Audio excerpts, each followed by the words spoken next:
रत्नागिरी जिल्ह्यातील चिपळूण शहरामध्ये अशोका गॅसतर्फे घरगुती गॅस पाईपलाईन टाकण्याचे काम सुरू आहे। मार्कंडी येथे ही पाईपलाईन टाकण्यासाठी रस्ते खोदण्याचे काम नुकतेच सुरू झाले। मात्र खोदलेले रस्ते दुरुस्तीचे टेंडर न काढता खड्डे काढायला परवानगी दिल्याच्या विरोधात चिपळूणमध्ये उभाटा सेनेचे शिवसैनिक रस्त्यावर उतरले आहेत। शिवसेनेच्या कार्यकर्त्यांसोबत भारतीय जनता पार्टी आणि राष्ट्रवादीचाही त्यामध्ये समावेश पाहायला मिळाला। अशोका कंपनी मार्फत जे पीएनजी गॅस लाईन टाकायचे काम चालू आहे, आमचं त्यांनी ज्या पद्धतीने नगरपालिकेची परमिशन घेतलं त्यांचं म्हणणं आहे।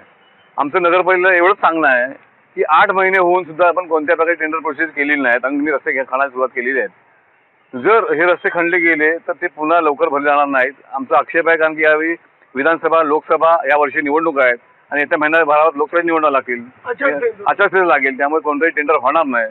त्यामुळे जोपर्यंत ह्या जे फिलअपचं काम आहे त्याची जोपर्यंत टेंडर होत नाही तोपर्यंत आम्ही शिवसेना उद्धव बाळासाहेब ठाकरे कोणत्या प्रकारचं काम या ठिकाणी होऊन देणार नाही। आज आपण सर्व लोक इथे जे आलेले आहोत त्याला कारणच एक आहे की जो आता पीएनजीची लाईन जी आपली गॅस कनेक्शनची टाकली जाते, नागरिकांची निश्चितपणाने त्याच्यामुळे सोय होणार आहे, आम्हाला देखील कल्पना आहे। त्या कामाला आमचा कुणाचा विरोध नाहीये, पण ज्या पद्धतीनं जी प्रोसिजर राबवली जाते त्याला आमचा विरोध आहे। कारण 8 महिन्यापूर्वी त्या ठेकेदाराला ह्या रस्ते दुरुस्ती करण्याचं, रस्त्याचं पॅचिंग करण्याचं इस्टिमेट करून झाल्यानंतर त्याचे 75 लाख रुपये भरून नगरपालिकेनं घेतले, पण नगरपालिकेची एक जबाबदारी होती की त्यांनी लगेच त्याच्यावरती टेंडर काढून त्या टेंडरमध्ये पॅचिंगचं टेंडर काढून संपूर्ण प्रोव्हिजन आधी करायला पाहिजे होती। ती आज सगळ्यात केली गेली नाही आणि निश्चितपणानं संपूर्ण आमच्या शहरामध्ये जिथे जिथे लाईन जाईल तिथे तिथे ह्या नागरिकांना नाहक त्रास होणार आहे आणि हा त्रास होऊ नये म्हणून आम्ही सर्व मंडळी आज इथे प्रयत्न करतोय आणि त्याला आमचा त्रास न होण्यासाठीच नगरपालिकेने तात्काळ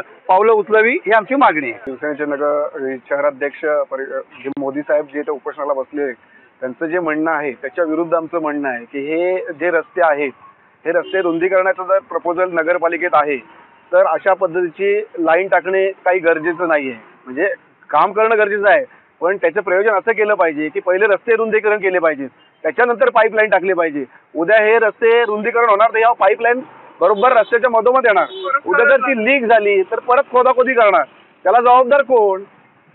त्या अशा पद्धतीचे कामं करणार असाल तर आमचा त्याला विरोध आहे।